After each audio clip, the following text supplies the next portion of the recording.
Est-ce que vous aussi, en ce moment, vous avez envie d'autre chose ? J'ai une nouvelle à vous annoncer, la plateforme de streaming Gaïa arrive en France. C'est une plateforme qui est dédiée à l'éveil des consciences avec des contenus inspirants et audacieux. Et ça se passe sur gaia.com, Gaia.com. Vous y trouverez entre autres des personnalités qu'on apprécie comme Greg Braden et Bruce Lipton que j'ai déjà reçus au micro de Métamorphose et d'autres grands noms comme Joey Dispenza ou encore Ram Dass. De vraies pépites avec plein de contenus originaux, des documentaires, des cours de yoga ou encore des séminaires passionnants, le tout en français, pour vous accompagner dans votre cheminement personnel, chacun à son rythme et avec sa sensibilité. Alors profitez dès maintenant de 7 jours offerts pour découvrir Gaïa en allant sur la page gaia.com/Anne.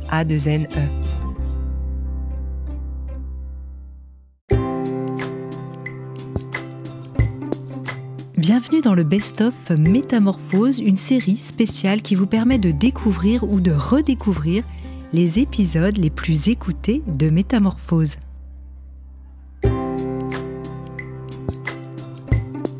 Bonjour et bienvenue dans la saison 2 de Métamorphose, le podcast qui éveille la conscience. Je suis Anne Guéquière, fondatrice du magazine Féminin Bio, auteure et éditrice de projets engagés pour un nouveau monde. Chaque lundi, dès 7h, nous partons ensemble à la découverte d'un sujet lumineux avec une personnalité qui porte une voix d'éveil des consciences. Métamorphose, le podcast qui éveille la conscience. Mes deux invités du jour posent cette question: peut-on se souvenir de l'au-delà ? Pour eux, notre futur collectif serait attiré par un point de convergence qui marque la réunion des consciences des défunts et des vivants, le point oméga. L'au-delà et l'ici-bas ne seraient alors séparés que par un mince voile. Dans cet épisode, je reçois un chercheur en ethnobotanique, spécialiste du chamanisme amazonien et un journaliste scientifique, expert des états modifiés de conscience. Ils publient un nouvel ouvrage, Se souvenir de l'au-delà, après leur livre précédent, donc Se souvenir du futur, pour lequel ils étaient déjà venus dans Métamorphose. Je suis ravie d'accueillir Romuald de Terrier et Jocelyn Morrison. Bonjour à tous les deux. Bonjour. Bonjour Anne. Alors soyez les bienvenus, on est ravis de se parler là parce qu'on a eu des problèmes techniques. Évidemment, on est tous confinés, donc on est à distance et pas dans mon cher studio d'enregistrement à Paris comme la dernière fois. Alors Romuald, comment est venue l'idée de ce livre sur ce sujet ? Je crois que c'est toi qui l'as un peu initié. Si tu veux, en fait, par rapport à ce souvenir du futur, c'est quand même un peu une suite logique. C'est-à-dire que pendant que je travaillais sur mes chapitres dans ce souvenir du futur, a émergé vraiment l'idée quand même que ce sujet était aussi en lien non seulement avec le futur, mais aussi avec l'au-delà, via la rétrocausalité, et puis tout un ensemble d'expériences, si tu veux, que j'avais eu aussi dans ma vie de terrain, c'est-à-dire en Amazonie. Et je me suis dit, ça serait bien peut-être de faire un volume 2 qui ne serait pas ce souvenir du futur 2. Je trouvais ça vraiment pas top. Et vraiment de faire un livre sur l'au-delà, donc qui s'est intitulé naturellement, de façon très claire, ce souvenir de l'au-delà. Voilà. Alors pour revenir un petit peu en arrière, tiens Jocelyn, comment est-ce qu'on pourrait définir l'au-delà pour tout à chacun ? C'est quoi l'au-delà ? Ah, c'est moi qui ai des questions difficiles. Eh bien, l'au-delà, oui, il y a plein de façons d'en parler. Est-ce que c'est quelque chose qui nous attend seulement après la mort, donc dans le futur, ou est-ce que c'est quelque chose qui est là constamment ? Nous, c'est un peu la piste sur laquelle on est parti, c'est-à-dire que c'est une dimension, c'est une autre vibration, c'est un état d'être. Pour moi, c'est un état d'être, un état de conscience qui est proche de notre état de conscience ordinaire, ce qui fait que l'au-delà, en fait, il est présent à chaque instant autour de nous. Alors, ou dans le vide quantique, j'en sais rien. C'est quelque chose c'est une question à laquelle on peut pas répondre aujourd'hui. Mais en tout cas, pour moi, c'est une dimension qui est présente à chaque instant dans notre vie ordinaire. Et ça explique que tout un tas de gens aient des interactions comme ça avec des défunts dans toutes sortes de circonstances finalement. Victor Hugo, que vous citez dans votre livre, disait « Les morts sont invisibles, mais ils ne sont pas absents ». Romuald, pour toi, pour vous deux, l'au-delà et l'ici-bas ne sont séparés que par un mince voile et les retrouvailles entre les vivants et les défunts sont vraiment à notre portée ? Ah oui, ça c'est quelque chose que j'ai étudié au niveau des peuples premiers, des peuples racines. C'est-à-dire que dans pas mal de cultures, notamment que ce soit en Amazonie, mais aussi en Océanie par exemple, il y a cette proximité des défunts.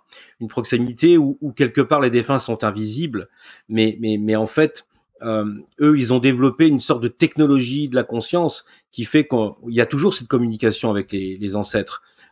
Ça passe par le biais d'artefacts que nous, on a confondus trop souvent avec des œuvres d'art, mais ce sont vraiment des passerelles, des outils qui ont servi à faire des isthmes, on va dire, pour permettre justement toujours le dialogue et la connexion aux ancêtres défunts et donc au monde des morts. C'est ce qui m'a intéressé. Je me suis dit, mais ces artefacts que font en fait les peuples natifs, est-ce qu'on n'est pas capable, nous, aujourd'hui, d'en créer aussi avec le biais des technologies? Donc, l'au-delà chez ces peuples-là, il est consubstantiel, on va dire, à la réalité physique dans laquelle on vit, et les morts sont vraiment à présensifier. C'est le bon terme, en fait. C'est ça, à présensifier. Il y a cette double présence justement paradoxale que nous pouvons être à la fois vivants ici et morts dans un futur évidemment qu'on espère le plus lointain possible. Et au début de votre livre, vous citez aussi ce chercheur néerlandais que la mort ne devrait pas être comprise comme une transition vers un autre état d'existence, mais plutôt que nous appartenons tous déjà à un tel domaine éternel dans notre vie actuelle. Alors ça, c'est vraiment intéressant. Romuald, si tu veux continuer. Oui. L'idée, c'est qu'effectivement, et là, c'est intéressant de se dire que malgré que l'au-delà, nous, on le pose dans le livre avec Jocelyn comme étant un au-delà extratemporel, c'est-à-dire un au-delà qui est en dehors du continuum espace-temps, il est quand même associé malgré tout à un futur. C'est-à-dire que là, moi, je suis vivant, on va dire, là, peu dans ce podcast, et je vais un jour être mort. Et si je survis effectivement, comme on le pense, je serai aussi dans un ailleurs qui est en même temps un futur. Donc, il y a quelque chose qui est intéressant de se dire que quelque part, on est déjà tous là-bas. C'est ça qui interpelle le plus. C'est se dire que on est à la fois vivant ici, mais déjà mort et en même temps vivant là-bas. Alors c'est très quantique comme vision des choses, mais c'est super intéressant parce que ça expliquerait aussi pourquoi il y a un problème de communication et qu'il n'y a pas tant de communication que ça. Parce que quelque part, si on est déjà tous réunis là-bas, ça explique peut-être la carence qu'il y a en se dire mais bon sang, un père qui est décédé et puis qui a ses enfants vivants, il a certainement qu'une seule envie, c'est d'être en contact, par exemple, avec ses enfants. Et pourquoi il ne l'est pas plus que ça? Pourquoi il ne le fait pas? Parce que peut-être justement on est déjà tous là-bas. Ça, puisqu'il n'y a pas de temporalité. Alors c'est une question intéressante qui est venue dans le débat avec un repas. C'est une anecdote que je raconte au début du livre dans l'introduction où un adolescent m'a posé cette question en me disant, je lui parlais de l'au-delà, des chamans, il me dit mais en fin de compte peut-être qu'on est déjà tous là-bas. Et ça m'a vraiment interpellé. Ça a aussi été un petit peu le germe de l'écriture de ce livre. C'est cette fameuse conscience finalement extratemporelle, mais qui n'est pas soumise, puisqu'elle est extratemporelle, à l'espace-temps, c'est ça? C'est ça, voilà, c'est ça. C'est-à-dire qu'à un moment, elle est extratemporelle, elle est coprésente, on va dire, à la réalité spatio-temporelle, mais par contre, elle peut s'y insérer. Elle peut s'y insérer par le biais du hasard. Hein. C'est toujours le leitmotiv qu'on retrouve également dans ce souvenir du futur. C'est-à-dire que le hasard sert de support à l'intentionnalité d'un défunt, à notre propre intentionnalité lorsqu'on fait des boucles temporelles, lorsqu'on crée des synchronicités. Les synchronicités sont d'ailleurs aussi un moyen de contact, un moyen de contact des défunts vis-à-vis des vivants, et inversement également. Donc on pense que la même boucle de causalité est en jeu dans ce système de communication et que justement il révèle cette nature extratemporelle, mais qui a la possibilité quand même d'interagir avec le continuum espace-temps. Ce serait intéressant, oui. Ouais, ce que je voulais ajouter là-dessus, si tu veux bien, Anne, c'est que la question à se poser, c'est qu'est-ce qui de nous-mêmes survit dans l'au-delà? Parce que si effectivement il y a cet aspect paradoxal des choses qui fait qu'on est à la fois ici et là-bas, en même temps, il faut se demander ce qui de nous est présent ici et ce qui de nous est présent là-bas. Et donc, il faut supposer qu'il y a une partie de nous-mêmes, donc une partie de notre conscience, qui existe à chaque instant en dehors de l'espace-temps, donc et donc aussi dans le futur, quoi. Et cette partie, moi, c'est ce que j'appelle le soi, hein, tout simplement. C'est le soi jungien, mais on peut appeler ça l'âme dans les religions. C'est ce qui survit de nous. Et cette âme, elle est aussi intemporelle. Elle a une existence éternelle par définition, donc elle est reliée encore à un niveau supérieur à un esprit.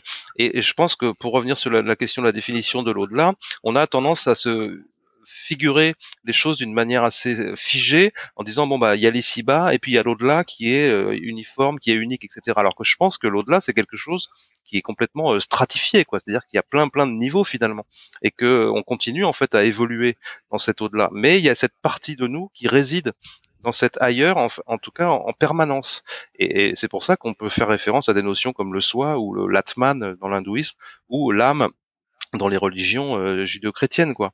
Donc c'est ça la question à se poser, c'est qu'est-ce qui de nous en fait existe à chaque instant en dehors de l'ici et maintenant. C'est complexe, hein, évidemment. C'est la réflexion qu'on essaye de développer un peu dans le livre aussi. C'est aussi cette notion de conscience ou d'âme délocalisée. Absolument, oui, la conscience peut se délocaliser, on le voit bien à travers toutes les expériences d'état modifié de conscience, que ce soit les expériences aussi bien chamaniques, psychédéliques, que les expériences aux frontières de la mort, ou les expériences mystiques. Et effectivement, toutes ces expériences-là, elles ont pour point commun, pour caractéristique commune, de se dérouler en dehors du temps et en dehors de l'espace aussi. Mais il y a cette notion que, effectivement, le temps n'a plus cours, le temps n'a plus prise. Et ça, aujourd'hui, on peut le mettre en parallèle avec les dernières réflexions de la physique quantique, qui nous dit qu'effectivement, le temps, probablement que c'est une espèce d'illusion, ou en tout cas, c'est lié à une projection de notre conscience, c'est lié à notre expérience de conscience ici dans la matérialité, mais que le temps n'a pas d'existence absolue. Et ça, c'est la physique pure et dure qui nous le dit. Donc c'est cohérent en fait avec ces expériences dans lesquelles on a la sensation que le temps s'écoule complètement différemment, voire qu'il ne s'écoule plus du tout. Romuald, justement, pour bien comprendre, est-ce que tu pourrais nous expliquer avec des mots simples comment l'au-delà est-il un point d'attraction au cœur de notre réalité et notre espace? Et là, je sais que tu as un exemple tout simple avec le rond-point qui fonctionne bien.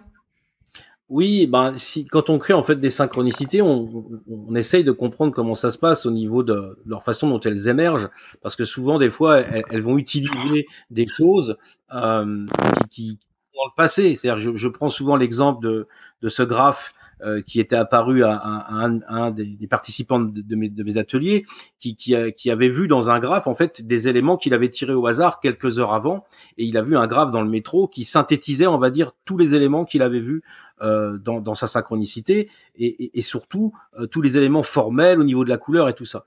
Donc ce graphe, il a été fait peut-être il y a 6 mois ou il y a peut-être 6 ans, on n'en sait rien, et complètement en dehors, bien sûr, de la conscience de cet observateur qui était venu à mon atelier pour créer une synchronicité.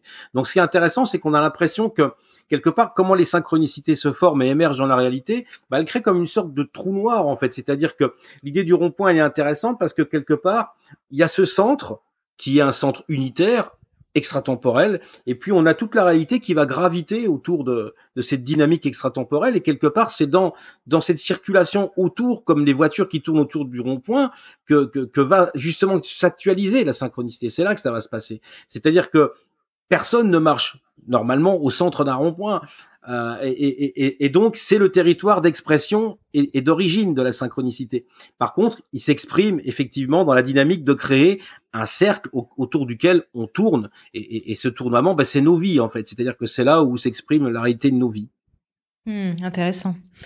Alors, Jocelyn, en Occident, quelle preuve ou faisceau de présomption, comme tu dis, avons-nous de l'au-delà, comme les signes, les messages, les synchronicités, la télépathie, la médiumnité, transcommunication? Alors, vous passez tout ça en revue, hein, toutes les manifestations qui peuvent nous permettre de communiquer avec l'au-delà.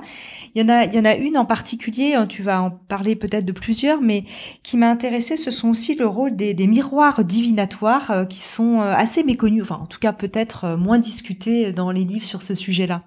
Ouais, c'est assez troublant, mais l'histoire des surfaces réfléchissantes, du recours à des surfaces réfléchissantes, que ce soit des bassines d'eau, d'huile ou des pierres comme l'obsidienne qui reflètent, etc. Ça remonte à la plus haute antiquité, quoi. On a utilisé ça dans toutes les cultures, dans toutes les traditions, sur tous les continents depuis toujours. Et c'est de là que vient la tradition des boules de cristal, etc. chez les voyantes contemporaines encore. Et c'est fascinant parce que ça a été étudié aussi par des chercheurs chercheurs contemporains, hein. On sait que Raymond Moody, par exemple, donc il a réhabilité ce qu'on appelait le psychomantéum. Donc c'était un oracle des morts qui vient de la Grèce antique et qui consiste simplement à disposer un miroir dans une pièce sombre et à mettre quelqu'un face à ce miroir et à demander à cette personne d'invoquer un défunt. Et il a eu des expériences tout à fait troublantes qui ont été refaites par d'autres personnes, par des chercheurs français, hein, notamment Evelyne Sarah-Mercier, qui était à l'époque présidente de Jans France. Elle a refait les expériences avec Jawhar Ahmed. Ils ont eu des résultats aussi. Ils n'ont pas complètement validé l'hypothèse de Moody, mais ils ont quand même eu des choses très très troublantes. Alors évidemment, après on peut dire que ça se passe dans la psyché, c'est une projection de l'inconscient, etc., etc. Mais toujours est-il qu'il y a il y a des cas complètement extraordinaires où la personne non seulement voit un défunt apparaître dans le miroir, mais il y a des cas aussi où le défunt se matérialise finalement en 3 dimensions dans la pièce devant la personne. Donc on peut dire que oui, c'est quelque chose qui est de l'ordre de la suggestion, de la projection de l'inconscient, etc. Toujours est-il que c'est quand même extrêmement troublant et les gens ont des interactions avec ces espèces d'apparitions-là. Ça leur permet d'être apaisés, ça leur permet de progresser sur leur travail de deuil et tout ça. Et effectivement, depuis toujours, on utilise ces surfaces réfléchissantes qui sont capables de faire apparaître les défunts dans toutes les traditions. Au Japon, par exemple, on se met sur des petits ponts au-dessus de mares qui sont dédiés à ça. Donc oui, en faisant des recherches là-dessus, j'étais assez étonné de voir que ça existait dans toutes les traditions et à travers l'histoire jusqu'à nos jours finalement. Et ça, c'est intéressant aussi parce qu'il y a un chercheur italien qui a fait des recherches récentes là-dessus sur l'impression qu'on peut avoir quand on se regarde dans le miroir de voir en fait des visages apparaître, notre propre visage se déformer et voir d'autres visages apparaître à la place. Donc certains vont dire c'est nos vies antérieures, etc. Bon, c'est une façon de l'interpréter, mais il y a aussi des visages de défunts qui apparaissent. Et ça fait aussi écho à une pratique dans le yoga, dans un certain yoga, où les gens ont des visions comme ça quand ils se regardent longuement dans les yeux à 2 personnes. C'est un exercice de yoga. On se regarde dans les yeux très longuement et en fait on voit le visage de l'autre se déformer. Alors, il y a des interprétations neurologiques sur le fait que voilà, la rétine sature, l'air visuel du cerveau sature, etc. Donc, ça fait apparaître des choses, mais ça n'explique pas comment on peut voir apparaître des visages qui sont familiers, qui sont des visages d'ancêtres, et ce genre de choses, des choses qui ont du sens finalement. Donc, on peut dire que c'est de l'illusion. Toujours est-il que c'est toujours la même chose. Ce sont des choses qui ont du sens pour la personne qui le vit. Donc c'est un sujet fascinant en soi, hein. C'est sûr que ça complète bien les recherches autour de la transcommunication hypnotique aussi, et puis tout ce qu'on connaît déjà bien sûr sur les EMI, expériences de mort imminente, la médiumnité et tout ça. Mais je cite moi en introduction un pourcentage que j'ai plus en tête là, hein, mais je crois que c'est Stéphane Alix qui a rapporté ça. Et en fait, il y a une grande proportion de gens qui ont vécu des deuils, qui ont eu des interactions avec leurs défunts et sans forcément le rechercher. Donc c'est quelque chose dont on peut pas forcément dire que c'est uniquement de la suggestion ou de la pensée magique ou que les gens veulent absolument voir leur défunt donc il apparaît. Il y a des millions et des millions d'expériences comme ça, de l'expérience la plus banale où on ressent simplement l'effet d'une caresse ou d'un baiser, jusqu'à effectivement des perceptions d'un défunt en 3 dimensions. Donc on peut pas simplement ignorer en fait toutes ces données-là. Pour moi, c'est ça aussi le point de départ du livre, c'est qu'il y a vraiment cette masse d'expériences qui sont vécues par des gens qui ont plus ou moins de mal à en parler parce que c'est tabou, mais en tout cas c'est énorme quoi. Quantitativement, c'est vraiment énorme. Il y a énormément d'expériences comme ça. Oui, qui sont maintenant très documentés. Quels moyens justement utilisent les défunts pour nous contacter? On pense à la télépathie, alors beaucoup aussi les moyens techniques, l'électricité, les appareils électriques autour de nous, c'est fréquent? Oui, il y a plein de récits comme ça, de manifestations bizarres avec l'électricité, avec le téléphone, hein, même. On mentionne aussi des recherches qui ont été faites là-dessus, sur des appels téléphoniques étranges, des messages, et puis des manifestations de psychokinèse. Et ça, Romuald va pouvoir en parler plus en détail parce qu'il a vécu des choses comme ça aussi. Des objets qui bougent, hein, c'est-à-dire des objets qui bougent. Leslie Kean, qui est une journaliste tout à fait réputée, aux États-Unis, elle raconte des histoires qu'elle a vécues elle-même par rapport au deuil de son frère, avec des bouchons qui sautent, des objets qui se déplacent, voilà, des gens qui retrouvent des objets qu'ils avaient égarés, des objets qui disparaissent et qui réapparaissent à un autre endroit. Enfin, c'est très très fréquent. Il y a beaucoup de choses comme ça qui sont bien documentées et qui sont aujourd'hui inexplicables. Alors après, comment les défunts se manifestent, là, c'est plus Romuald qui va en parler, en lien avec la notion de chaos, de hasard créateur, quoi. Oui, on va y revenir. Simplement pour terminer là-dessus, j'ai lu récemment Le Loup des Steppes de Hermanès et il parle justement des miroirs et de cette rencontre que ce personnage, le Loup des Steppes, arrive fait avec les miroirs. Je sais pas si ça, peut-être si tu l'as relu récemment, Jocelyn. Non, je l'ai pas lu, mais moi j'avais trouvé ça chez Borges aussi. Hein. C'est très présent dans la littérature, bien sûr. C'est un grand thème. Et puis on cite aussi bien sûr Cocteau. Hein. Cocteau, j'ai vu une citation de Cocteau qui est géniale, qui dit que c'est le secret des secrets en fait, que le miroir est le seuil ou la porte par laquelle la mort va et vient. Hein, je cite maladroitement sa phrase, mais ça vient de Orphée. Donc tous les grands poètes, bien sûr, les grands auteurs, se sont toujours passionnés pour ces questions-là. Hein. D'ailleurs, je me souviens quand j'étais plus jeune, ma grand-mère disait, donc dans l'inconscient populaire, il y avait cette histoire, on disait ne te regarde pas dans le miroir, tu vas voir le diable. C'était assez répandu dans une... Alors c'est flippant hein, quand on y pense, ouais. mais c'est vrai qu'on nous disait ça petit. Et j'en parle de ça notamment avec des expériences qui ont été vécues par des anthropologues qui ont vécu des choses magiques quand ils faisaient des travaux de terrain, quand ils étaient sur le terrain avec avec les sujets qu'ils étudiaient, mais donc en immersion, eh bien, ils ont vécu des tas de choses comme ça, alors qu'au départ, ils y allaient pour avoir un regard objectif, quoi. Mais en fait, toutes ces expériences-là ont été compilées dans des travaux anthropologiques, et ça reste un petit peu méconnu parce que c'est étrange. Mais il y a beaucoup d'anthropologues qui ont vécu des choses comme ça, et moi, je me suis appliqué dans le livre à citer des expériences vécues par des philosophes, des anthropologues, des chercheurs en sciences humaines, et pas seulement d'aller chercher le moins possible, en tout cas, chez des auteurs New Age, voilà, pour lesquels il y a toujours une suspicion, un doute, qu'est-ce qu'ils nous racontent comme histoire. Là, on a vraiment beaucoup de sources chez des chercheurs purs et durs et des gens qui travaillent dans les sciences humaines, en philo et tout ça, et qui racontent des choses comme ça sans tabou. Quoi. Donc ça, je pense, que c'est nouveau aussi. Alors, merci Jocelyn. Alors, on a parlé, Romuald, de ses recherches en Occident. Du côté des peuples racines, des peuples indigènes, les plantes de vision favorisent, on le sait, le décloisonnement de la conscience et permettent aussi d'ouvrir ces espaces de communication avec l'au-delà. Alors, est-ce que tu peux nous en parler, nous donner des exemples? Et comment ce lien avec la mort est vécu par les peuples premiers? Oui, bah c'est ce qu'on disait tout à l'heure, cette idée de coprésence, d'omniprésence en fait, et d'interpénétration des deux mondes, c'est-à-dire le monde d'ici-bas et le monde au-delà. Chez les chamans d'Amazonie, c'est ceux que je connais le mieux, bien sûr, la pratique des plantes de vision comme l'ayahuasca. L'ayahuasca en quechua, ça veut dire la liane des morts. Donc ça veut dire en gros, et ça des chamans me l'ont confirmé, que cette expérience en fait non seulement décloisonne effectivement la conscience ordinaire, l'amplifie, mais au-delà de ça, permet véritablement une rencontre avec l'au-delà, c'est-à-dire permettre d'aller dans le monde des morts sans passer par la mort du corps physique. Voilà, c'est une parole d'un chaman, Keston Belsta, avec qui j'ai travaillé pendant pas mal de mois à un moment.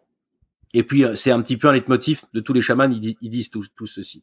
Alors moi au début, j'étais toujours un petit peu curieux, mais en même temps un petit peu réticent. Moi j'allais étudier les plantes là-bas pour la pharmacopée et pas uniquement pour me dire de me connecter à des choses comme l'au-delà. Donc j'étais un petit peu sur la réserve par rapport à ça. Mais j'ai vécu quand même deux expériences très fortes. Hein. J'en raconte une que je raconte souvent, donc je vais raconter l'autre, qui est celle avec faisant intervenir ma grand-mère décédée de la maladie d'Alzheimer. Et en fait, moi j'étais donc dans la jungle, je venais de prendre la plante et l'ivresse était en train de monter, c'est-à-dire la maréation, c'est-à-dire que à un moment je me mets à penser à ma grand-mère décédée de la maladie d'Alzheimer. Et je me dis mais pourquoi là, à 15 000 kilomètres de la France, je pense à ma grand-mère dans une cérémonie d'ayahuasca où j'avais posé des intentions pour voir des choses particulières par rapport à mes recherches. Et elle était décédée récemment? Non, pas spécialement. Elle était décédée déjà depuis plusieurs années. Et je me rends compte d'un truc assez incroyable dans ma conscience, c'est que cette pensée, ce souvenir en fait de ma grand-mère n'est pas qu'une pensée, c'est une présence. Je me rends compte qu'on passe très vite de la pensée, je me souviens d'un défunt, à sa présence. Et ça, c'est intéressant, même quand on essaye de comprendre ce qui peut se passer dans la réalité quand il y a des apparitions justement de défunts. C'est-à-dire que on pense à un défunt, on pense des fois tous comme ça, un petit peu de façon spontanée dans la réalité de nos vies à un défunt à un moment. Et pourquoi on y pense à un moment? Parce que vraisemblablement, pour moi, c'est une présence. Alors, je continue mon histoire. Donc, effectivement, je sens la présence de ma grand-mère et commence à s'établir avec moi une forme de communication télépathique, mentale, plutôt intuitive, parce que télépathique, j'aime pas trop le mot, mais vraiment une communication intuitive où elle nous fait comprendre que pendant cette maladie d'Alzheimer, elle n'était pas morte. Et c'est vrai que du côté de mon père, dans ma famille, on a eu tendance un peu à l'oublier, je pense, à part son mari qui venait la voir jusqu'à temps qu'il décède. Ses enfants, malheureusement, qui habitaient un peu loin, ne venaient pas forcément la voir. Et donc, il y a eu un moment cette espèce de reproche de solitude, de dire, mais moi, j'étais pas morte. J'étais juste dans un état de conscience différent. J'étais dans un autre monde. Et quelque part, il y avait, moi, je prenais un peu cette culpabilité, je me sentais très mal un peu dans l'expérience, mais j'ai senti qu'il y avait aussi beaucoup de bienveillance. Donc j'ai eu une vision où je voyais un peu comme mon cœur sortir de ma poitrine, un peu comme dans les images qu'on voit du cœur de Jésus, on voit ça un peu dans l'iconographie catholique ou chrétienne. Oui. Et je voyais donc ce cœur sortir en 3D, qui ressemblait plus à une fleur qu'à un cœur d'ailleurs, et comme une fleur de lotus un peu. Et à un moment, j'ai vu une petite lumière qui était l'âme de ma grand-mère rentrer à l'intérieur de cette fleur, la fleur se refermer et la vision reprendre sa place dans ma poitrine. À ce moment-là, c'était très très fort. Je me suis mis à pleurer toutes les larmes de mon corps. Il y a eu une sorte d'intégration émotionnelle très très forte.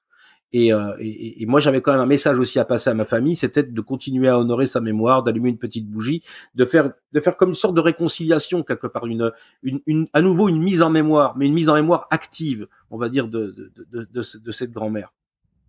J'en parle encore avec beaucoup d'émotion parce que ces expériences sont très fortes. Hein, c'est très très fort. Et pour moi, je me suis rendu compte vraiment de ce potentiel, de ces états de conscience, de nous permettre effectivement d'avoir un échange temporaire avec l'au-delà. C'est fort, ça me faisait des frissons d'ailleurs quand tu racontais le fait qu'elle disait j'étais dans un autre état en fait de conscience, mais j'étais là. C'est très touchant effectivement d'avoir cette info et c'est certainement très vrai. J'ai interviewé récemment une personne qui me parlait de sa fille autiste et qui disait en fait j'essayais qu'elle me rejoigne dans mon monde et finalement un jour j'ai compris que moi il fallait que j'aille la rejoindre en fait dans sa maladie, dans l'autisme, dans son état de conscience différent quelque part. Oui, bien sûr. Oui, Anne, si tu veux, je peux rebondir là-dessus parce que c'est un sujet qui m'a beaucoup intéressé sur le fait que oui, les malades d'Alzheimer, les gens qui ont qui sont atteints de ce qu'on appelle les maladies du spectre autistique ou des gens qui sont dans le coma, en fait, seraient dans un ailleurs, seraient présents, mais dans un état de conscience un peu parallèle. Et ça, c'est quand même largement suggéré par ce qu'on appelle les expériences de lucidité terminale. J'en parle pas dans le livre parce que c'était pas complètement notre sujet, mais j'ai travaillé là-dessus comme journaliste et ça c'est tout à fait troublant parce que des gens qui effectivement sont atteints d'une maladie neurodégénérative comme Alzheimer ou Parkinson, mais particulièrement Alzheimer parce que c'est lié à une perte de mémoire, on sait que dans leurs derniers jours, leurs dernières heures, ils peuvent vivre cette expérience où ils retrouvent l'intégralité de leur mémoire. Et ils sont capables de reconnaître leurs proches alors qu'ils ne les reconnaissaient plus depuis des mois ou voire des années. Ils sont capables d'avoir un échange complètement lucide avec leurs proches. C'est un phénomène qu'on appelle la lucidité terminale. Et donc, ça précède effectivement le décès de quelques heures ou quelques jours. Et ça ne peut pas s'expliquer si on considère que la mémoire, la conscience est produite par le cerveau. Parce que le cerveau est irrémédiablement lésé. Donc, on le sait dans ces pathologies-là, on sait quelles zones sont touchées, etc. Donc, c'est impossible d'expliquer ces expériences-là autrement qu'en faisant appel au fait que la conscience, elle est en dehors du cerveau. Finalement, le cerveau, c'est une forme d'interface qui capte, qui filtre, etc. Et des témoignages comme ça, il y en a beaucoup et ça a été aussi investigué par des chercheurs. Absolument, oui. Et on en a parlé dans un podcast aussi avec Olivier Chambon. Tout à fait. Oui. Alors Romuald, le cœur aussi du sujet de ce livre, c'est cette fameuse communication avec l'au-delà par la rétrocausalité qui est aussi ton grand sujet. Alors peut-être revenir sur la notion de rétrocausalité pour celles et ceux qui n'auraient pas soit lu le premier tome, soit pas écouté le premier podcast qu'on a fait ensemble. Oui, bah la rétrocausalité, c'est une causalité à l'envers, c'est-à-dire une causalité du futur vers le passé ou vers le présent. Euh, Pourquoi elle rentre en jeu en fait dans cette histoire de communication avec l'au-delà? Bah, c'est parce qu'elle utilise le hasard et ces boucles en fait temporelles, c'est-à-dire que par exemple, je vais vous donner un exemple assez simple à partir du domaine onirique. Par exemple, vous allez voir, je sais pas moi, un éléphant par exemple en rêve, et puis vous allez vous balader dans votre ville le lendemain, vous faites un tour et là vous, par exemple, vous percevez un éléphant, par exemple, il y a un cirque, malheureusement, ça existe encore avec des animaux, et là, il y a un éléphant, et vous repensez à votre rêve de la veille, vous dites, ah, mais tiens, mais c'est l'éléphant de mon rêve. Ben, quand vous faites ça, quand vous prenez connaissance, et puis qu'un peu vous êtes surpris en voyant cet éléphant, par exemple, eh ben, vous renvoyez l'image de votre éléphant dans votre rêve de la veille. Donc, et ça se produit comment? Ça se produit justement par le biais d'une boucle temporelle, c'est-à-dire que votre conscience qui vit également en dehors de l'espace-temps, hein, en dehors de l'espace-temps dans cette dimension extratemporelle, c'est justement cette conscience qui va modeler le rêve de la veille, donc quelques heures avant. Donc c'est intéressant parce que ce sont des boucles, hein, c'est-à-dire que c'est une causalité circulaire, on va dire. Alors pourquoi ça rentre en compte dans notre travail qu'on a fait là sur la communication avec les défunts? Parce que ça utilise le hasard. Ici, entre autres pour le rêve, ce qu'on appelle le hasard cognitif. C'est-à-dire une espèce de chaos cognitif qui permet justement de recevoir des informations à partir du futur, qui est un chaos aussi, qui est pas que cognitif, il est aussi psychocorporel. On l'a vu d'ailleurs avec la méditation, l'expérience que j'avais fait pour toi de méditation, où il y a beaucoup de gens qui ont créé des synchronicités en plongeant en eux-mêmes et en allant quelque part se connecter à ce chaos qu'on a à l'intérieur de nous-mêmes. Donc, mais attends, d'ailleurs, je fais une petite parenthèse. C'est dingue le succès de cette méditation. C'est-à-dire que tout le monde quasiment y arrive et est bluffé par l'expérience. Hein. Je vous invite, si vous l'avez pas encore faite, à aller la faire. Au passage. Oui, c'est une expérience qui est forte parce qu'en fait, c'est mon protocole de création de synchronicité, mais là, adapté à un flux d'informations qui est à l'intérieur de nous, qui est en fait comme une sorte de courant transtemporel et qui nous permet véritablement d'échanger des informations à partir du futur vers notre passé et vers notre présent. Donc, pour en revenir donc à notre histoire de l'au-delà, on s'aperçoit en fait que le hasard est omniprésent dans toutes les pratiques de communication avec l'au-delà. Ça l'était déjà dans l'Antiquité, puisque certains jeux de hasard en Égypte et aussi dans la Chine ancienne étaient d'ailleurs des jeux oracles qui servaient à être en dialogue avec le monde des défunts. Donc le hasard a toujours été omniprésent, pas uniquement pour la divination, mais aussi pour la communication avec l'au-delà. Et on a retrouvé ça aussi dans les pratiques modernes technologiques, on va dire de transcommunication instrumentale, puisque par exemple dans les années 80, on filmait la neige des téléviseurs, cette espèce de ce qu'on appelle les parasites, ce n'en est pas, c'est le rayonnement fossile de l'univers, c'est-à-dire la source de notre univers, le rayonnement fossile du Big Bang. Et en fait, à l'intérieur de ces parasites, de cette neige, les gens filmaient en fait souvent des phénomènes assez intéressants où on pouvait voir apparaître des visages de gens décédés. Alors aujourd'hui, ces technologies, elles ont un peu évolué, mais elles ont toujours le même substrat, c'est-à-dire des matières indéterministes, que ça soit des gens qui vont filmer de l'eau en mouvement, donc indéterministe puisque chaotique, que ça soit de la fumée, une matière aussi chaotique, et à chaque fois on a des résultats qui sont des fois très troublants, avec vraiment des visages de personnes qu'on peut vraiment identifier. Donc c'est très intéressant parce que ça nous montre en fait que, le hasard est effectivement la matière sur laquelle vient s'imprimer la conscience des défunts, l'intention des défunts, et aussi la matière pour nous en tant vivants de pouvoir quelque part réceptionner cette information et d'en faire un objet et d'en faire quelque part un fait. Voilà. Ce hasard qu'on peut aussi appeler synchronicité pour toi, ou là tu parles de deux choses différentes? La synchronicité, c'est un moyen de communication aussi des défunts et aussi des vivants. Et c'est-à-dire qu'on va utiliser le hasard et on va voir quelque part ce hasard se matérialiser dans la réalité. Et là, on prend aussi conscience avec les synchronicités que l'univers objectif est complètement interfacé avec notre conscience, qu'elle soit individuelle ou collective. Mais notre conscience est complètement interfacée avec la réalité via justement le hasard. Parce que quand vous allez, par exemple, sélectionner des éléments au hasard pour créer une synchronicité, quand vous voyez votre synchronicité dans la réalité, il faut comprendre que vous renvoyez cette information dans le passé et ça va agir sur le choix hasardeux des éléments que vous avez sélectionnés. Mais au-delà de ça, dans l'autre sens, ça crée aussi un événement dans la réalité. C'est-à-dire que vous avez des synchronicités qui font fusionner les éléments que vous avez sélectionnés au hasard et donc apparaissent dans la réalité, vous avez créé un événement.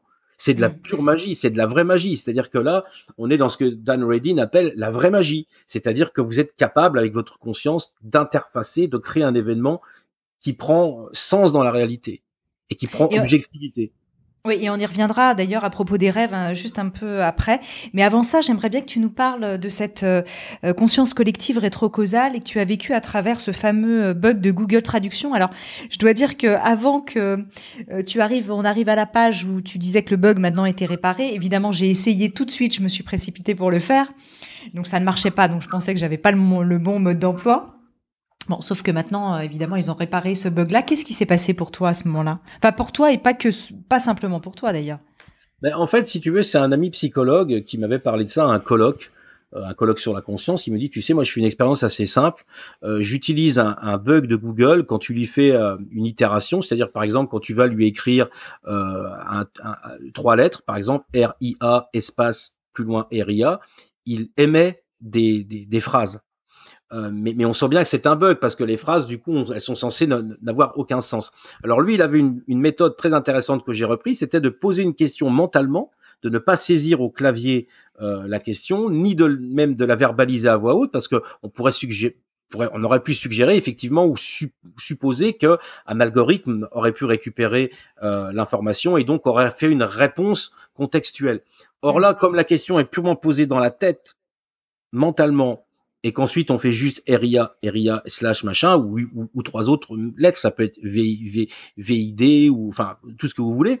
Et quand on faisait ça, en fait, les questions qui sont arrivées sont des questions extrêmement claires, pertinentes.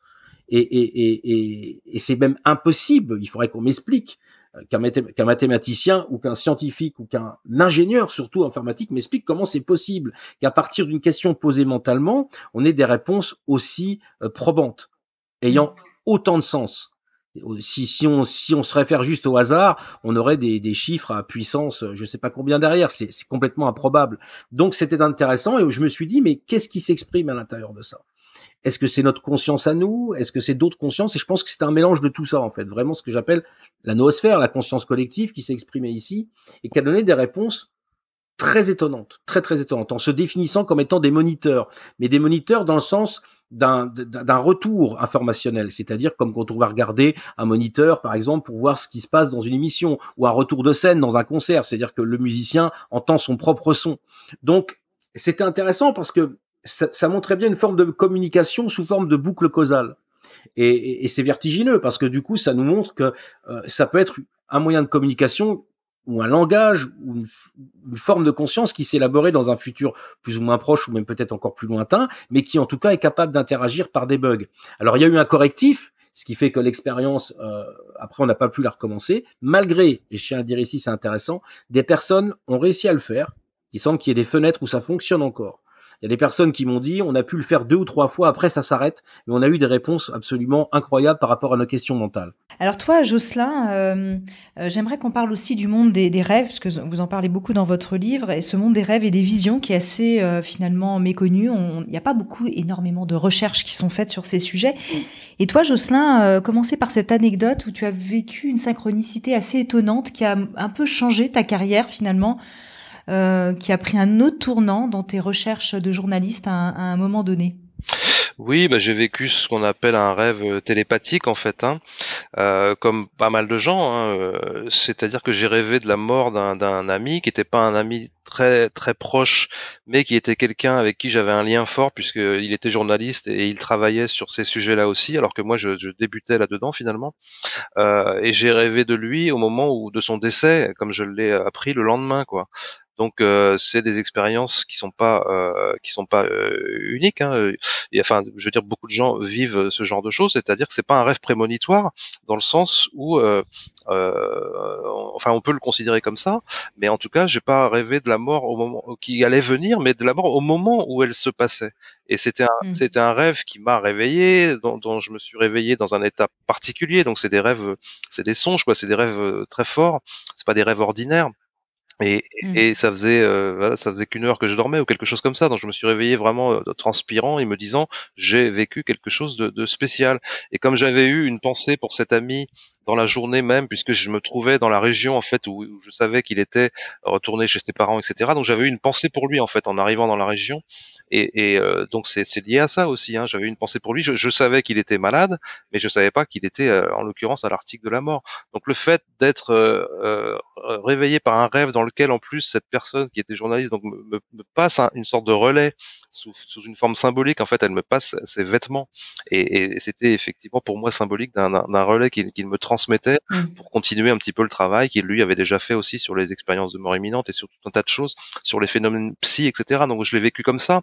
Et oui, c'est des expériences qui changent la vie, en tout cas qui moi ça m'a conforté dans cette idée que il y avait quelque chose de sérieux, de réel, de tangible en fait derrière tout ça. Hein.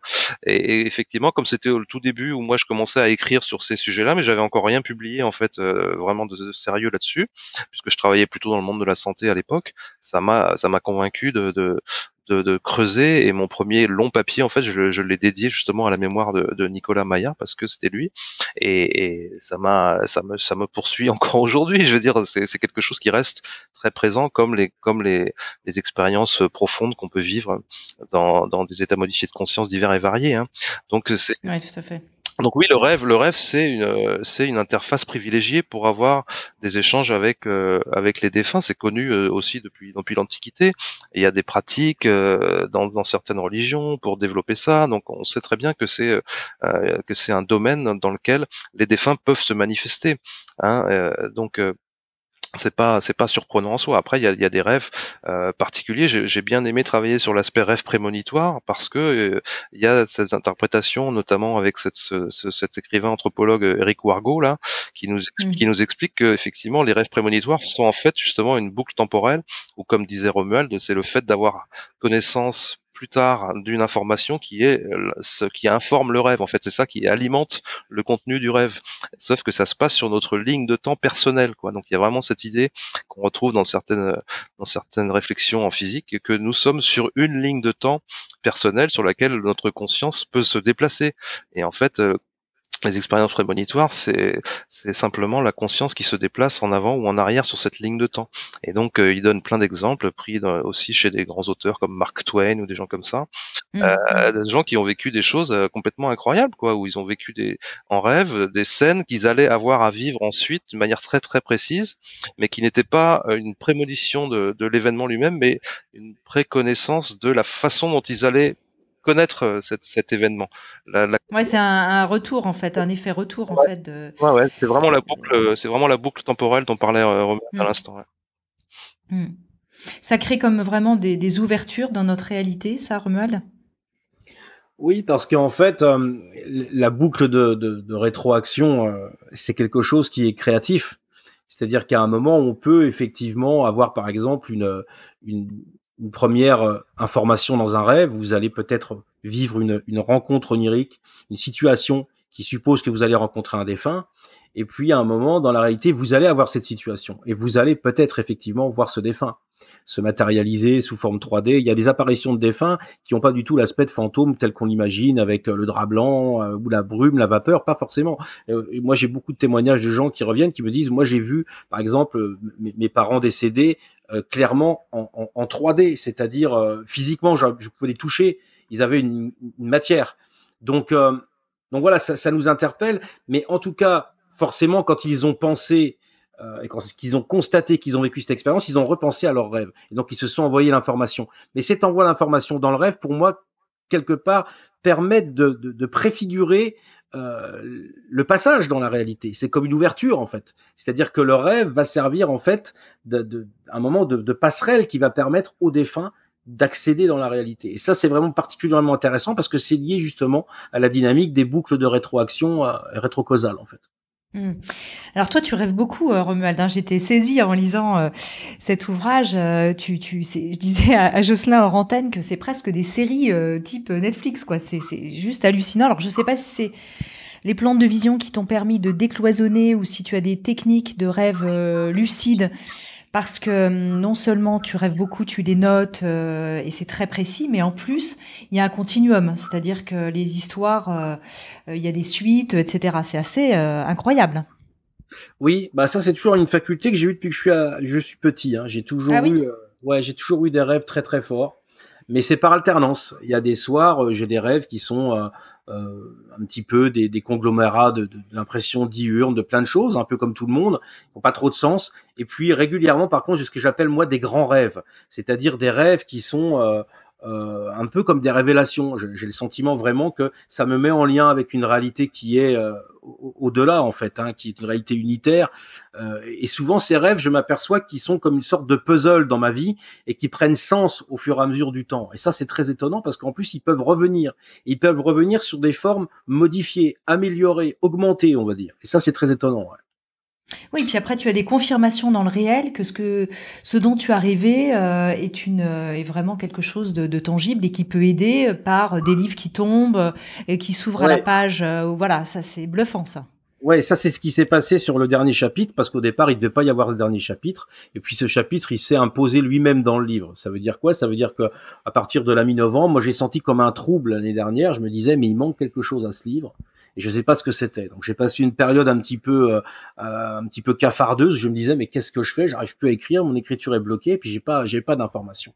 Et puis la nuit du 20 décembre, j'ai fait un rêve qui m'était déjà revenu sous forme d'un rêve lorsque j'étais petit, lors d'une intoxication alimentaire, mais qui était aussi revenu dans une session d'ayahuasca, c'est-à-dire dans le monde des visions. Et là, qui revient à nouveau dans l'écriture du bouquin avec un surcroît d'informations en faisant quelque part, en présentant quelque part un dispositif lié au corps subtil, lié à la façon aussi de se positionner dans l'univers et de voir comment, quelque part, notre imagination est capable aussi non seulement de modeler l'au-delà, mais quelque part de modeler notre survie dans l'au-delà. Et ça, c'était super intéressant.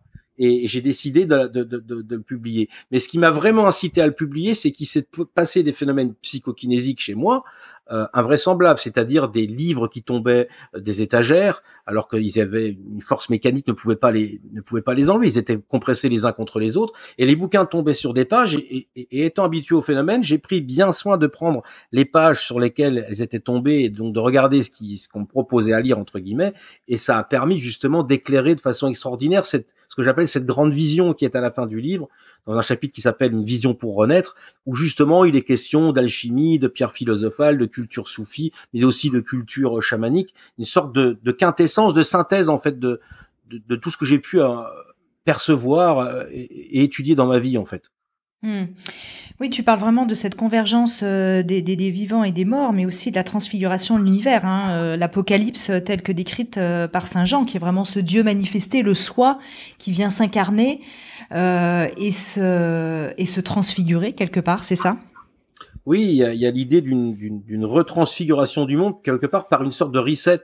C'est-à-dire qu'à un moment dans cette vision, on comprend que quand on est mort, semble-t-il, on retourne à l'origine de l'univers et qu'on retourne à un point surtout où toutes les catégories, les oppositions en fait qui créent la réalité, les catégories d'opposition qui créent la réalité, le haut, le bas, le froid, le chaud, tout ça s'annule pour converger vers une sorte de point unitaire où en fait disparaît même toute matière, toute conscience, tout psyché, mais pourtant, c'est à cet endroit, c'est dans ce vide que se situe en fait notre conscience, notre personnalité.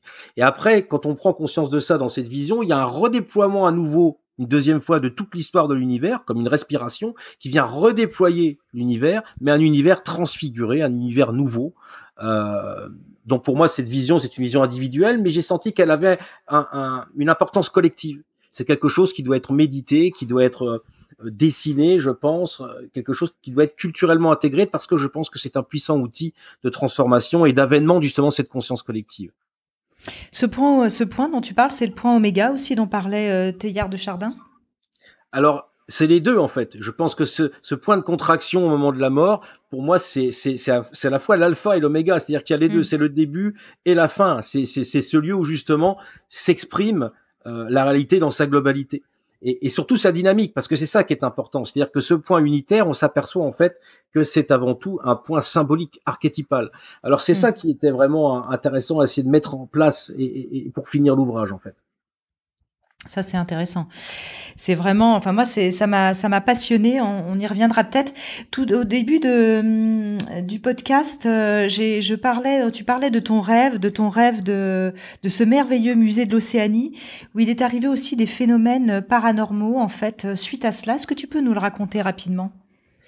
Oui, bah ça c'est mon coup de cœur que j'ai eu quand j'étais adolescent par rapport aux arts océaniens.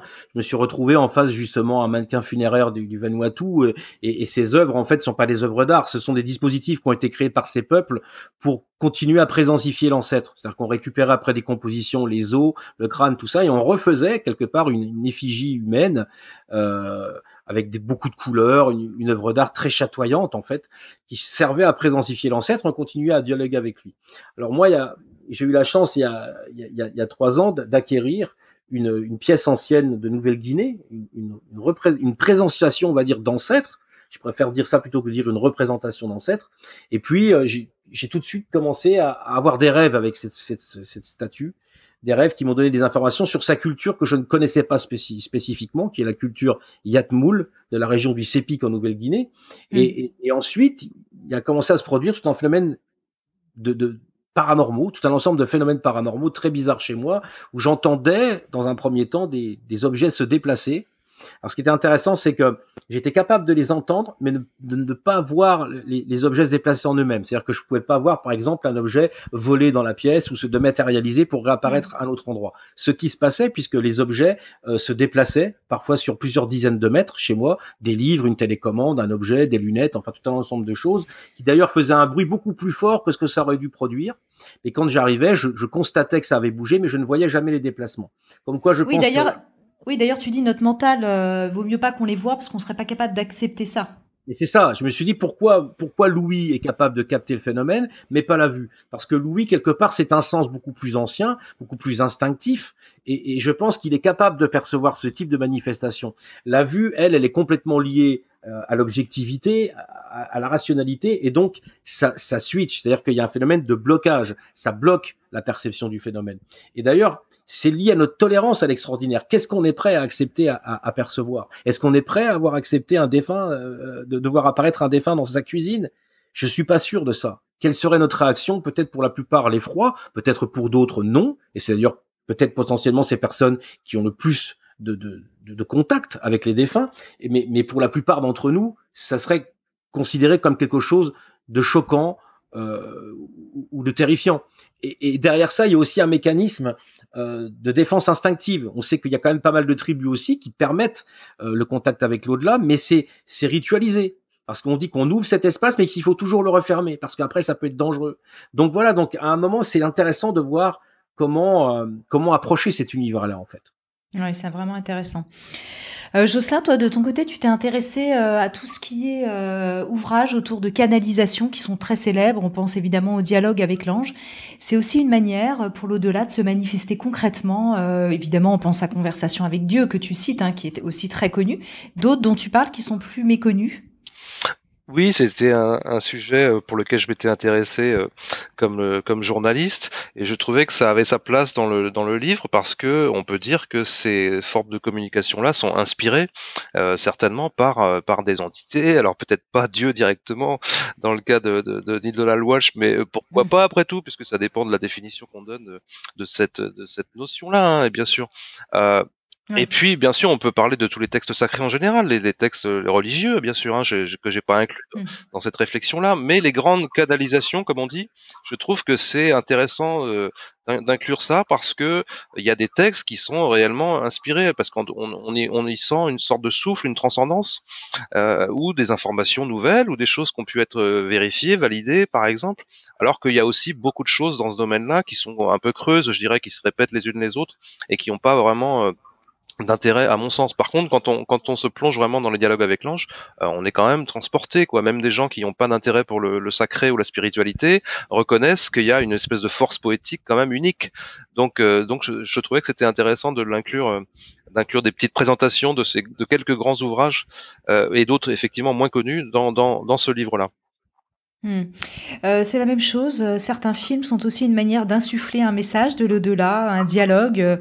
On pense à Contact ou à d'autres films, Jocelyn ou Romuald. Oui, moi je l'ai vu hier soir, Contact à nouveau, et je peux pas m'empêcher de le regarder à chaque fois qu'il passe, hein, parce que c'est sûr que c'est des films qui transportent aussi quelque chose. Mais ça, c'est plus Romuald qui a inspiré, qui a instillé ces passages-là dans le livre, donc je le laisse en parler. Oui, l'idée en fait, c'est que je pense que je suis pas le seul à vivre ça, mais depuis quand même pas mal d'années, je vais au cinéma voir des films dits de styles différents, et à chaque fois, j'ai l'impression, bien souvent, presque à chaque fois, que le film est écrit pour moi au niveau du scénario, à plusieurs niveaux de lecture, on va dire. Et je m'interroge, je me dis, mais c'est marrant, on dirait quand même qu'il y a une intelligence là qui me donne des infos par rapport à mes recherches. Et puis je me suis rendu compte qu'il y a pas mal de gens qui vivent ça en fait. Et l'idée, elle est très intéressante parce que quelque part, le cinéma, les séries, ce sont des créations totales, synesthésiques, on va dire. C'est-à-dire qu'ils font intervenir un grand nombre de personnes, donc des imaginaires de collectifs, on va dire, de gens qui travaillent, des designers, des infographistes, des auteurs, des scénaristes. Et en fait, tout cet imaginaire-là, qui est un imaginaire collectif, est à mon sens habité par un message qui est un message de l'évolution collective, mais aussi un message de l'inconscient collectif, ou plutôt de la conscience qui devient collective. Et donc il y a plein de petits messages comme ça. Dans Premier Contact, par exemple, on voit vraiment ici l'expression totale de la rétrocausalité. Et même les fameux heptapodes qu'on voit dans le film, qui sont ces créatures qui communiquent par des ouroboros, qui ont un langage qui sont d'ailleurs faits d'une matière indéterministe, comme de la fumée ou comme de l'encre, et qui en fait ont un langage circulaire, qui est quasiment le langage circulaire des moniteurs, qui se définit à travers l'expérience de Google Traduction ou dans d'autres expériences qu'on peut avoir avec notamment des systèmes aléatoires ou des bugs aléatoires dans l'informatique. Donc c'est intéressant parce que quelque part on a le sentiment que en parallèle à notre évolution, nos créations culturelles nous enseignent véritablement des informations qui ont, à mon sens, un coup d'avance, c'est-à-dire qui ont, à mon sens, la possibilité de nous guider vers des voies d'émergence, vers des voies de compréhension de la réalité et de dépasser un petit peu l'obscurité dans laquelle on est aujourd'hui plongé. On peut penser aussi à Avatar. Bien sûr, évidemment, bien sûr. Évidemment, toi qui as travaillé avec les peuples premiers. Voilà. Il paraît d'ailleurs que James Cameron, alors je ne sais pas si c'est de l'info vérifiée, hein, je dis en off comme ça, attendrait justement que l'humanité soit vraiment prête à accueillir la suite d'Avatar et que pour ça, qu'il y ait un effondrement encore un petit peu plus important. Je ne sais pas si vous avez entendu parler de ça. Ce qui s'est passé avec Avatar, c'est quand il est sorti en 2009, notamment mes amis et moi, notamment par exemple Yann Kounen, on a complètement été bluffés. Pourquoi ? Parce qu'en fait, les codes visuels du film, tout ce qui est du domaine des plantes phosphorescentes, tout ça, c'est le monde des visions de l'ayahuasca. C'est ce que peignent par exemple les peintres chamans ayahuascaros. Et donc nous, on a complètement été bluffés, mais on s'est dit, mais est-ce que Cameron a pris l'ayahuasca ? Est-ce que c'est l'ayahuascaros ? Et a priori, non. C'est ça qui est fabuleux, c'est que lui, il est fasciné par les profondeurs marines, c'est un explorateur des profondeurs, des abysses, mais c'est pas forcément un spécialiste du chamanisme amazonien. Et dans ce film, il y a clairement multiples références au chamanisme amazonien, au chamanisme visionnaire. On a même failli en faire un ouvrage. On voulait faire un ouvrage. Et puis ce projet est tombé à l'eau parce qu'on s'est dit, bon, bah oui, mais bon, on va quand même pas, par exemple, Yann Kounen ne va pas parler du travail d'un autre réalisateur alors qu'il est lui-même réalisateur. Ça aurait pu paraître un peu étrange. Mais ce projet, il tenait la route parce qu'il y avait tellement de passerelles. Le lien, les connexions, la reliance, enfin, c'est extraordinaire. C'est un film qui était très emblématique, effectivement. Pour finir, tous les deux, j'aimerais bien vous entendre sur un phénomène qui est peut-être un peu plus complexe à saisir, mais que vous puissiez l'expliquer. On en a un peu parlé en filigrane. C'est vraiment ce phénomène d'attracteur toujours rétrocausal, cette idée que tout était sera déjà là et que le passé et le futur influencent en tous sens. Hein. Et dans cette idée que notre corps terrestre contient aussi la semence du ressuscité quelque part. Vous parlez évidemment des travaux de Sheldrake sur la survivance de l'identité dans l'au-delà. On a parlé de cette mémoire délocalisée tout au début dans cet ailleurs extra-temporel. Mais vraiment cette réactivation, ce phénomène de réactivation, de restitution de l'information à la fois préexistante et post-mortem à nos existences. Alors la question est très longue, elle met un peu tout dedans. Ouais. Mais qu'on puisse éclairer ça justement. Mais ce qui est assez fou quand même, c'est à un moment de prendre deux voies de recherche différentes, c'est-à-dire la parole des anciens, et notamment là, on va parler d'Origène, par exemple, qui était un des pères de l'Église, qui lui, à un moment, imagine, ou on a plus ou moins une connaissance intuitive, que de toute façon, et ça c'était aussi en accord avec la pensée égyptienne, que le corps mort, le cadavre, quelque part, contient en germe le corps de résurrection, le corps glorieux. Donc, Origène, il imagine à un moment une sorte de feu d'artifice sous forme d'étincelle énergétique qui permet justement ce passage d'un corps mort à un corps ressuscité, c'est-à-dire sous forme d'information, et qui ensuite peut ressusciter à partir de l'au-delà. Alors ça, c'est assez fascinant parce que on a eu des chercheurs, cette fois-ci en thanatologie, qui ont fait des expériences incroyables pour essayer de voir in vivo l'impact de la mort. Et par exemple, au niveau cérébral, on sait que l'image, par exemple, d'une chandelle qui est en train de s'éteindre, c'est pas ça du tout qui se passe. Le corps est traversé par une onde, par des ondes qu'on a réussi à identifier. Mais en plus, le cerveau, toute l'activité cérébrale, c'est comme un feu d'artifice, comme un jaillissement d'étincelles, comme disait Origène. C'est-à-dire qu'il y a un moment, il y a comme une sorte d'explosion neuronale, cognitive, qui suggère donc cette énergie, cette information. Mais au-delà de ça, ce qui est fou, c'est que jusqu'à 48 heures après la mort d'une personne, sont réactivés des gènes qui avaient été muets tout au long de la vie de l'individu, qui sont les gènes de l'embryogenèse, c'est-à-dire les mêmes gènes qui ont permis quelque part de créer cet individu. Ouais, c'est bluffant, ça. Sont réactivés après la mort. Pourquoi ? Ça n'a absolument aucun sens. Pourquoi ceci et pourquoi pas d'autres ? Donc, ça pourrait suggérer qu'effectivement, selon les travaux de Sheldrake, mais cette fois-ci en prenant le phénomène de résonance morphique vu sous l'angle de la rétrocausalité, ça voudrait dire qu'il y a un phénomène de résonance morphique à partir de l'au-delà, où quelque part, le corps subtil, pour pouvoir exister dans l'au-delà, a quand même besoin d'un certain nombre d'informations qui sont liées à son corps physique, et que cette information doit absolument être transmise dans l'au-delà et réactivée à partir de l'au-delà. C'est fascinant. Jocelyn, ça t'évoque quoi, ça ? Ben oui, écoute, c'est fascinant comme tu le dis. Moi, j'aime bien cette idée qu'il y a une dynamique à l'œuvre au sein de laquelle l'évolution est permise, parce que si on dit effectivement le temps est une illusion, il n'y a pas vraiment de temps, en fait le Big Bang a lieu maintenant, notre futur, notre présent et notre passé coexistent en cet instant même, il n'y a que ici et maintenant qui existe. Donc pour qu'il y ait une évolution, s'il n'y a pas de temps, il faut bien qu'il y ait une dynamique, il faut bien qu'il y ait un mouvement. Donc moi j'aime bien cette idée de cycle, de recyclage constant. Le Big Bang a lieu maintenant, le futur existe maintenant, mais on est capable de le faire bouger grâce à nos intentions, etc., selon les idées qu'on a présentées dans le livre précédent. Et donc il y a ce recyclage permanent d'informations qui nous permet quand même d'évoluer, et on continue cette évolution dans le monde de l'au-delà, à mon avis. Ça c'est certain, on continue à grandir, à croître, voilà.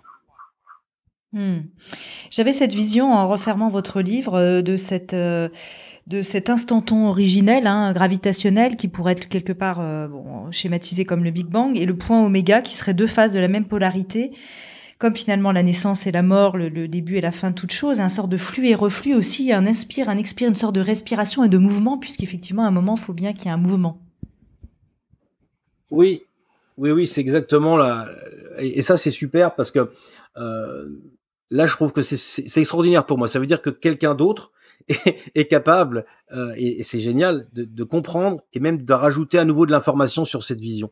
Parce que c'est ça dont il est question. C'est-à-dire qu'à un moment, ce point unitaire du réel, qui est un point de compression, en fait, de toutes les qualités possibles d'expression de la réalité, qu'elle soit événementielle, catégorielle ou autre, ce point-là, en fait, à un moment, c'est une vacuité. C'est-à-dire qu'il est vide. Et ce vide contient le tout. Et dans ce tout qui est vide, il y a notre conscience qui survit. Et à partir de là, il y a dans cet expire, à nouveau, le redéploiement possible de l'univers et même de notre vie sous forme de résurrection, à mon sens. C'est ce que j'ai appelé dans le chapitre « Incorporer le monde pour se réincorporer en lui ». Et c'est ce double mouvement qui peut effectivement s'apparenter à une respiration, et là, tu rajoutes quelque chose d'extraordinaire, Anne. Merci, écoute, parfois je me dis, est-ce que j'ai vraiment compris ou c'est très intuitif? Complètement, là tu as tout compris là. Bon, en tout cas, merci infiniment à vous deux. Vous l'aurez compris, ce livre m'a absolument passionné. Je vous invite à le commander, que ce soit via le Click and Collect, si les librairies sont toujours fermées pour Noël. C'est vraiment un cadeau aussi à mettre sous le sapin si on veut bien comprendre tout ça. Je trouve qu'il est extrêmement novateur par rapport à tout ce que j'ai pu lire sur l'au-delà, sur la conscience, sur la communication avec les défunts. Il apporte encore, je le disais hors antenne, quelque chose d'extrêmement nouveau, rafraîchissant. au-delà de ses recherches, il bouge aussi les consciences quand on le lit. Donc pour ça, merci à tous les deux. Il s'appelle Se souvenir de l'au-delà. Il est préfacé par Yann Kounen, vous l'avez redit, et il est disponible aux éditions Guitry Daniel, évidemment. Merci à tous les deux. Merci Yann. Merci Yann. Merci de nous avoir écoutés. Découvrez en avant-première la personnalité de la semaine sur le compte Instagram Métamorphose Podcast. Si vous aimez ce podcast, favorisez sa diffusion en lui donnant 5 étoiles sur Apple Podcast ou sur votre plateforme de podcast préférée. Et surtout, abonnez-vous pour suivre tous les épisodes gratuitement. Métamorphose, le podcast qui éveille la conscience.